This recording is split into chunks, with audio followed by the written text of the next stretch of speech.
Papa yaka Zamba pambola frère na biso oyo asa témoigna wakala alobaki kaza kota Lubumbashi. Il avait dit qu'il était à Lubumbashi. Vision Zamba tindie place oyo. Il avait eu une vision selon laquelle Dieu l'avait envoyé ici.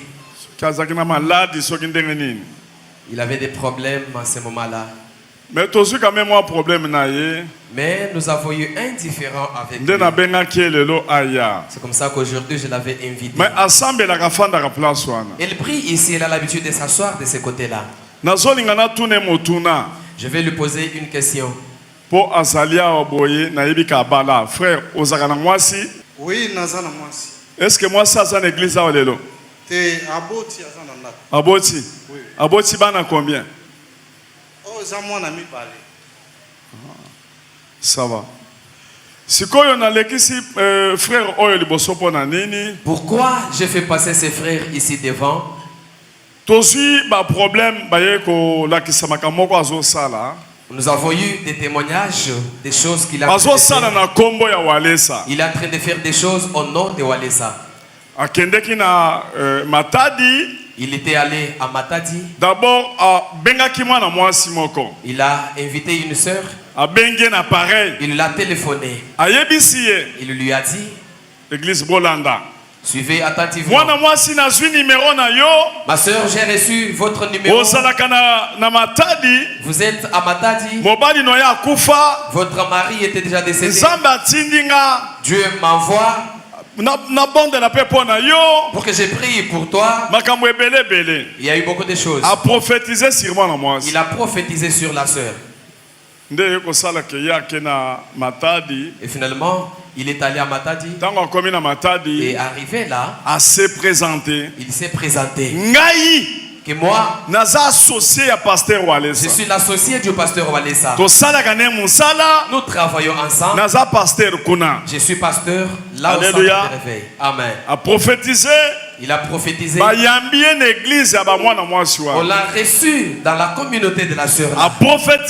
Il a prophétisé. Il a dit je suis l'associé du pasteur Walesa. En tout cas il a été reçu chaleureusement. On l'a reçu chaleureusement. Il dit associé Walesa. En tout cas il est l'associé du pasteur Walesa. Allié foufou très bien. En tout cas il a été bien reçu. Il a gagné aussi son argent. Quelque part. La sœur là a décidé qu'on puisse les loger quelque part.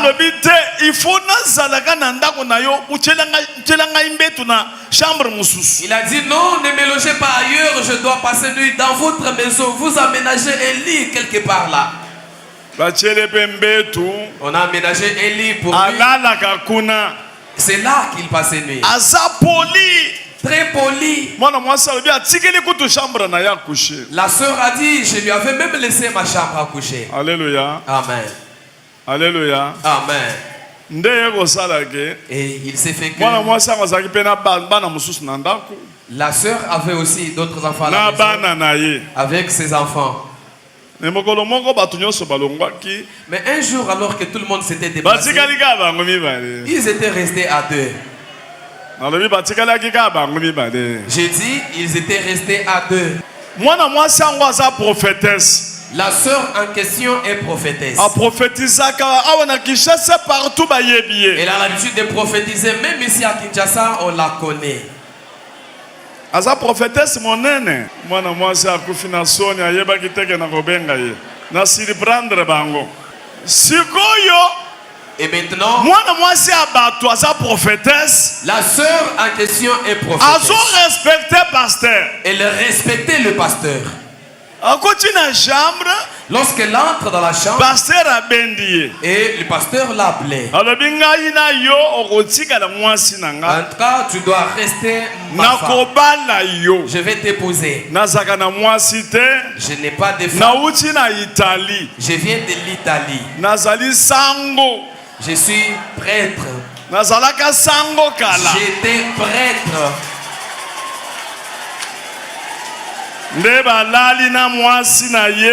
C'est comme ça qu'on a passé la nuit ensemble. Directement, la femme est tombée enceinte.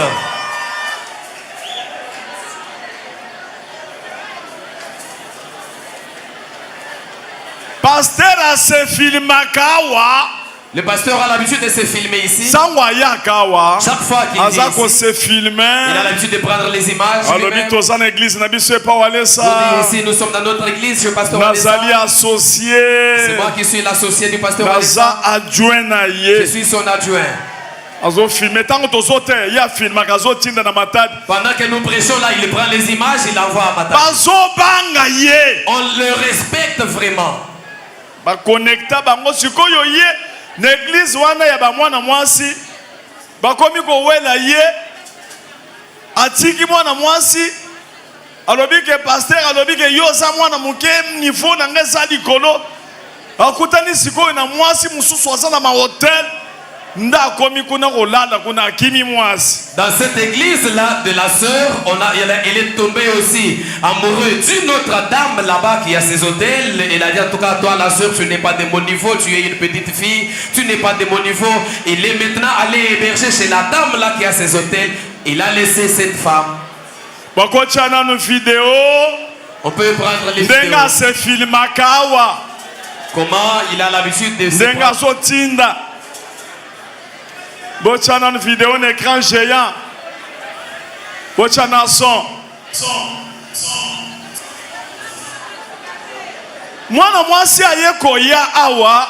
La sœur finalement est venue ici. Na église ya Walesa. À l'église de Walesa. Azo luka mobali na ye. Il est en train de rechercher son mari. Alobi mobali na nga ocho kufa. Il a dit mon mari venait de décéder. Nakanisa ki otoko fanda na ye. Je pensais qu'avec celui-ci on pouvait faire ça sérieux. Je l'ai vu sérieux. Mais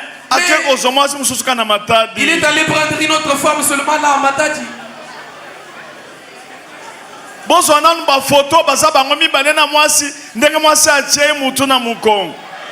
peut nous montrer les photos. Ils sont là. Ils sont là en amoureux.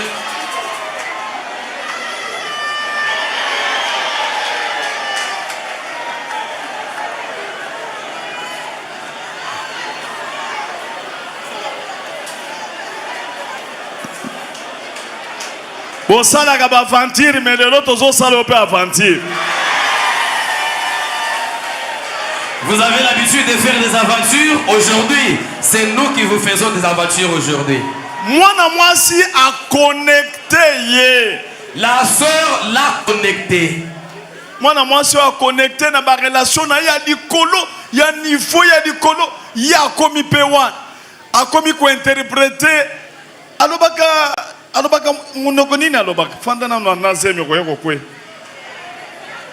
la sœur fais ça dans le micro. Olobi presque balangi nyonso. Alobaka balangi nyonso. Oui. Alobaka anglais. Alba anglais, alobaka italien. Italien. Alba espagnol, alba balangi bele ninga sawana. Ayebi pe ba verset belé. Ton de Genèse à Apocalypse, aïe bien. Abani na Genèse, tin Apocalypse. Aïe bien. Ateya ki pe na église na bina Matadi. Ateya ki, aza boso, ninga za bonso ki atokota na église donc batu nyonso bakomaki na sima na ye.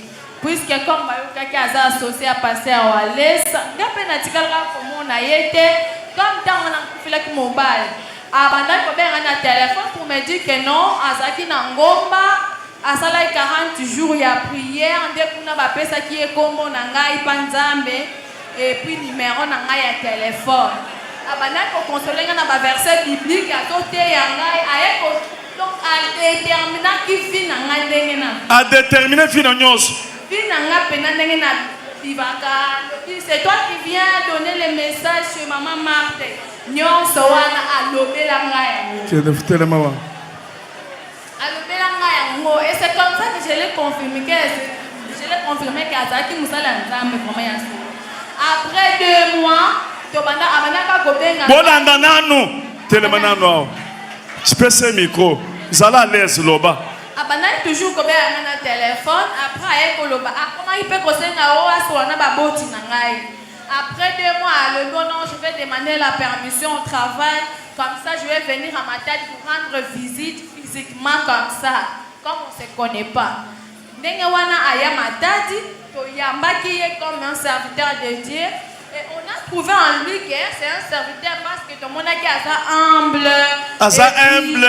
Et puis, pour vraiment respecter, il respecte vraiment beaucoup les gens. Tu as micro bien, Loba. Les marques collègues, donc on a évité. Et donc, je ne sais pas, personne n'a pas croire qu'à cause de la montée. Et même moi-même, j'ai toujours des doutes jusqu'à présent. Parce que tant que je confiance, donc tout le monde disait que l'espérance, mais quand même le Seigneur t'a encore béni. C'est tout le monde qui disait ça. Même dans l'église, on est comment qu'il y a ma case. À qui place l'église, comme on a trouvé en lui comme la prophétise à ma case, il peut Bino bena ba prophétie. Yebisa morning. Yo na prophétie. Yo. Prophétie ça m'a bête mais va aventure ça ebele. Na yebisi bino ba aventure ça nini? On ne refuse pas des prophéties, mais faites très attention parce qu'il y a beaucoup d'aventures. Loba maman. Oui, et puis moi je l'ai posé. Tu as mis combien de messieurs? Natuna qui est aux hommes mariés le bon nom, Naza marié puisque biso na église ou aller ces alaka. Ce qui n'est que mon bal à Ningabala et Sengeli Bakota. Nous on appelle ça maison des dons. On a habité à Babenga Kangoni. L'intercession. Intercession, faut Nzambalo, parce que moi, soit na yene faut balato yete. Alors, il passe là qui 3 ans na fiancé na yé assemble la capiawa. Tisuka na ngoba yeko bota mwana, mais à chaque fois on a kokota na kati ya maison des dons, intercession plutôt.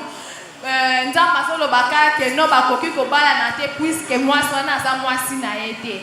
Et bakota qui peut papa wale ça lobby non okoki ko bala na moi soit na te. Donc mais alors qui que c'est comme ça il est venu me fiancer Natala qui n'a pas na musapinanga awa il a même fixé le date de mariage avant na ba facture ya libala ndeka za bongo. Après il est venu encore pour des aventures comme kolinga ser na biso moko ye pas à vef. Mais comme obani atikela ye ba hôtel donc ya na le belango no pasteur na biso mutazo le belaye alinga moi sona presque yenda za mukolonga na za moi mke. Mais cependant, na kata ba document na ngati na présidence yebani ke ngana ye toza officiellement marié parce que tamu et comme qui na moment fala ki na zo musala na présidence na kata ba document na ngai kuna tam na so remplir tam bazo tini la ba document à partir matadi pona remplir ya zala ki na matadi et c'est comme ça na ba kombo ya bana na ye ba eza na kata ya ba document na ngakuna na ye moko donc c'est reconnu là-bas que c'est comme si on est déjà marié mais abana toujours confronté non photo bala na rapide libala donc fiançailles était na ndenge déjà na comment il na zemi na lobby car non moi je suis un serviteur il fallait pas batubaye il faut tout ça libala rapide na rapidité wana nga na ye kolandela makama musala na Kinshasa pendant qu'il na mano landela makama musala c'est chaque jour donc il venait là où moi j'étais chez une conseillère du chef de l'État. Ah ouais, chef de l'État. Asa prophétesse, monen. Bon, yo sa prophétesse. Oyeba, comment on dit que oya zandok. Il prophétesse le banane. Le Seigneur montrait des choses, il est mal chez lui, donc ailleurs il trop. À chaque fois. Zamba bana kola que ça yo que yaza bien. Zamba bana kola que ça makam. Nazo le bele pour le canal de France. Mais le blandon a collé calé. Na lobi bo il faut sembler la makasi yo kanam. Prophétesse. Zemi ça ya nan. Hein? Il est là tel qu'il est là, il connaît très bien. Yebi sangana no film masala ki yo tango tigela ke chambre tango okoti na ndako. Non, ezala parce que moi je na luakanda que ça juste ya chambre salon. Tant na ku faire mobile na ke ko louer ndako ya chambre salon na bomba bana basi. Non, ça là, il y a allé dans la chambre, puisque tout le monde qui a comme un serviteur de Dieu. Moi, je suis allé dans le salon, exactement. Dès que tu as la chambre, c'est comme ça que maintenant, on a la soki à la mouki, na kokota na chambre, yeso kaza na salon, nga naza na chambre na bongisi mbe, tout soit soki naza biloko kozwa na chambre, nazwi na chambre. Mais tant que tu kotika la biso mi balé na ndako, c'est par là que le pasteur donc a changé d'avis. Comment il a ba réaction moko ya malamu te. Maintenant moi je me posais la question à moi, si j'ai dit aussi de crier, et ça le quoi na ko ridiculiser musala nzambe. Et puis quand mon copain nous a la ridiculiser parce que na yamba qui est na katanda kunangai. Et c'est comme ça que je n'ai pas voulu faire de n'importe quoi pour ne pas me ridiculiser et non plus aussi. On dit mal qu'on ça le péché pour on ça la ridiculité mais devant Dieu. Et puis quand il m'avait donc quand cela se fait là déjà il m'a déjà demandé la main en mariage. Pasteur, yo ok koloba kuna kozali associé à pasteur Wallace. Cha micro, yebise église. Tala kuna. Papa ndenga zoloba, ngana kenda kuna na mission pasteur Wallace te. Bongo semio sa ya yo bia ya yo te. Semio ezangai. Photo wana sa ya yo. Photo wana yangai. Yo ndeko yo asala makamu.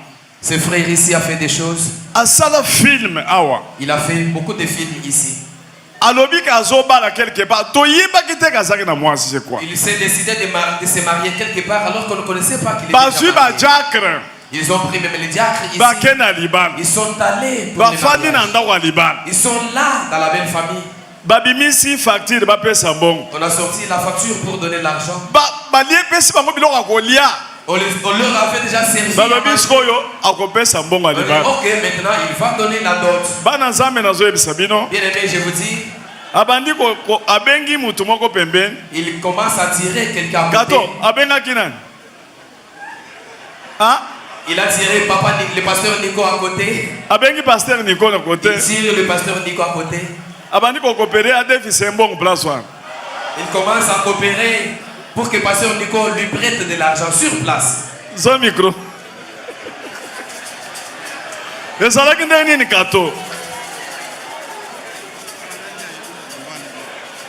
Yo lo banan. Amen. Amen. Tant bakei na libala. Lorsqu'ils étaient allés Yo, dans ça va la quoi? Non non. Nikonde azakwan. Nikonde azalaki. Nde ayiko senga abandi ko coopérer. D'abord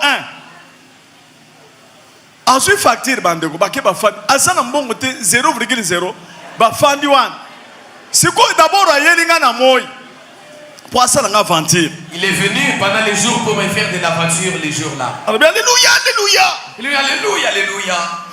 Afukami na bonde pona. Il s'est mis à genoux, j'ai prié pour lui. Papa, le long des rendez-vous ezali. Il dit papa, aujourd'hui c'est les rendez-vous. Mais na banque hein. Mais à la banque, Mbongo nanga asali ya film moko tifoyid. Oyebi tifoyid. il m'a fait une aventure là.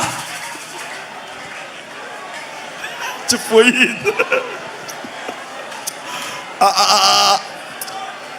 Nga yoyo Saint-Esprit ezali yo ke ndoko sala nga aventure. Asali yalbi papa mbongo nanga compte sike ekoti balobi ka lundi nde na kozwa mbongo. Donc nazo lingo pesa kaka $5,000. Donc lundi na yemba na moko na wana lati veste bien na cravate Nathalie ngbe mwe. Wewa. Wewa. Ah, namoka. Ndakemba lobi yo. Uzamu yibi. Ndakimi. D'abord maman Jeanne Zamba Pambola. Tant on est quoi apesaka témoignage jour wana ya Le jour où maman il a donné les témoignages le premier jour là.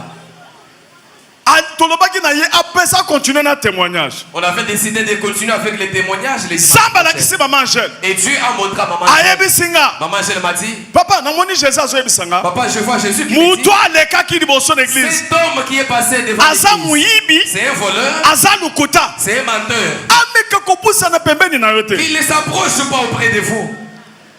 OK, c'était prévu pour azoloba bien Alors qu'il avait bien préparé son Aza témoignage, lokuta ya poli.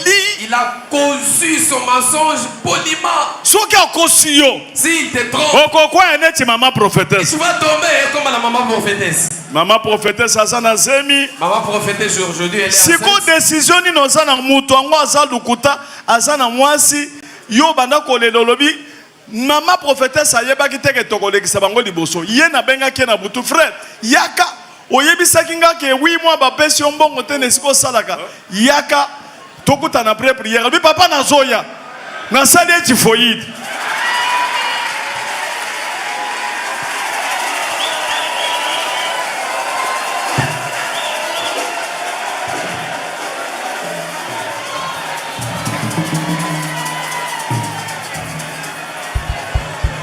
Mwana mwasi décision na yo eza nini devant moto oyo omoni na yebi ete aza pasteur awa te awa black ezalaka te awa eza mukaya na mukaya awa eza sanctification azali aventurier ozoloba nini na mobali na yo ye wana.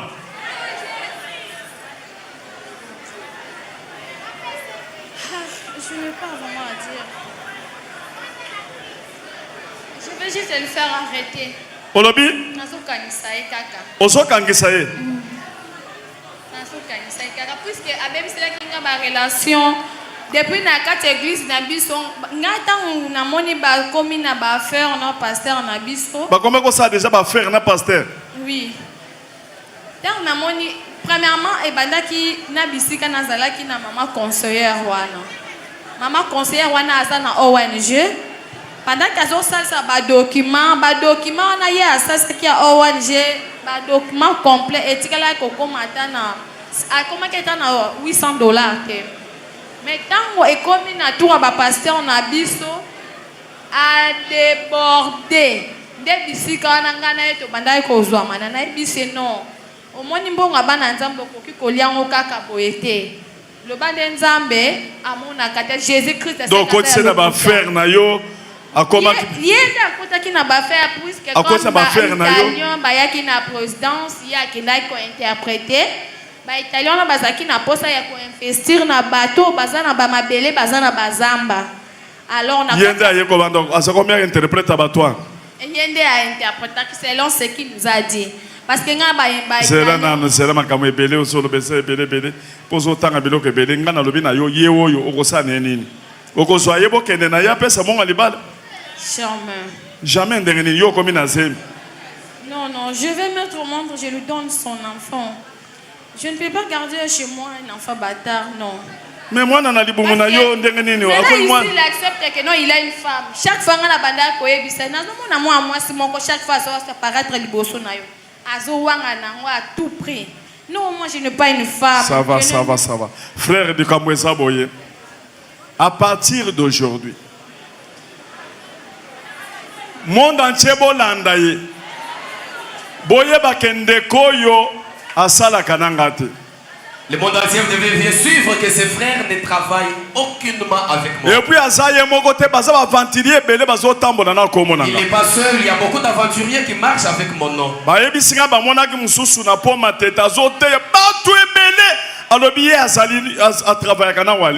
informé qu'on a aperçu quelqu'un d'autre sur le pont Matete qui est en train de prêcher, entouré de beaucoup de personnes, mais il prêchait au nom du Walesa. Et puis mon sous-soit se rebellé par Billy Kuna Nandili. Ba comportement ya mabe afongo l'église na zone Kinshasa awa commune à Kinshasa boko chapé longi na ye. Il y a aussi quelqu'un d'autre qui s'est rébellé à l'église du pasteur Billy Andjili. Il est venu maintenant implanter une église ici. Il est comme on a prophète Dani bochana grand géant. Il est là, on l'appelle prophète Dani. Il travaille avec le pasteur Billy Andjili, il s'est rébellé là-bas. Et aujourd'hui, il est venu afongo l'église na Kalembelembe numéro 118 boyeba ke Azana ngaite a commis centre de réveil spirituel ezali ngaite bazaba ventilier bakozwaka komo na ngai ba marchander.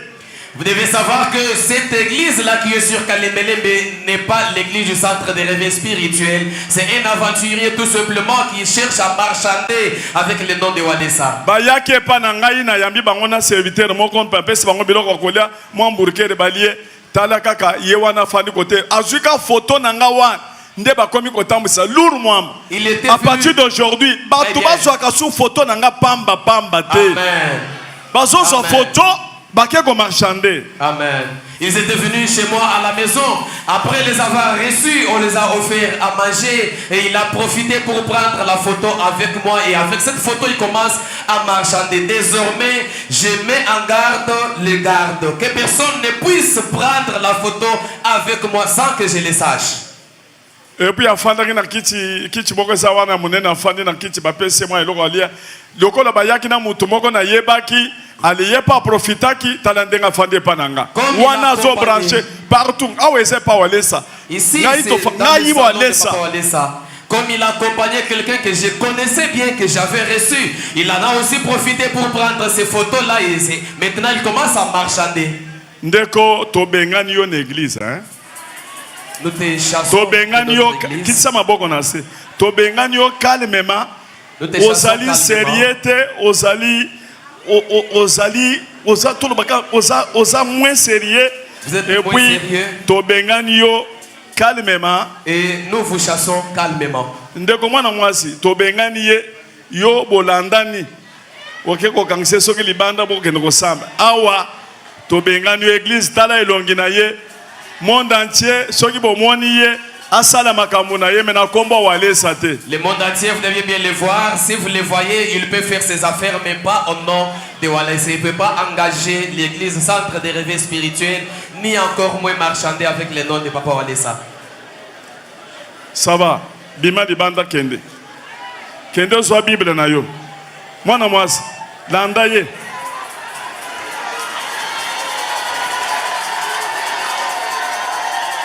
Landa ye. Awa tebo kende na bango tiri banda kuna. Bope se Bible na ye.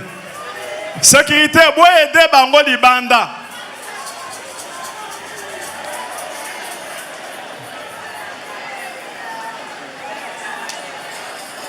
Bo filmer yende nga zo kende monsieur. Bope se Bible na ye ba caméra nge. Bo landa ye.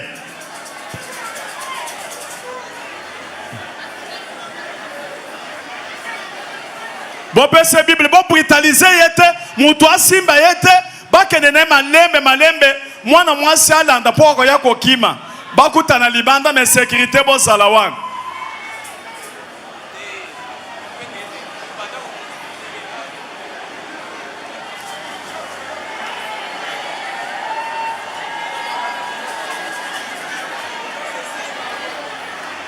Chibingu muchande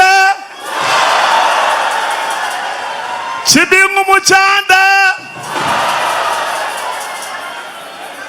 Ozangi place à sala film.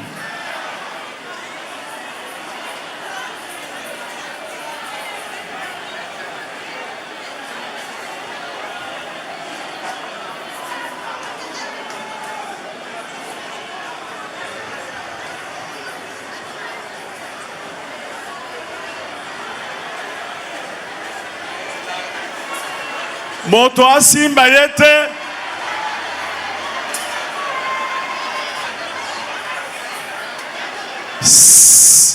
sécurité bofandi sabango na suka kuna bo ranger makambo ango bo garder mobali wana bien akima mwana mwasi ango te et puis mwana mwasi ango basala ne mibale te akoye kosalika moko boy ou bien bete mbata na jifuan bo garder mwana mwasi aza troublé ayeba kiteke mobali azandenge wana auti na matadi ayeko luka mobali na ye tanana na baventure na bino pe na ba prophétesse au monde agate ka ko prophétiser sécurité azalawana Serge azalawana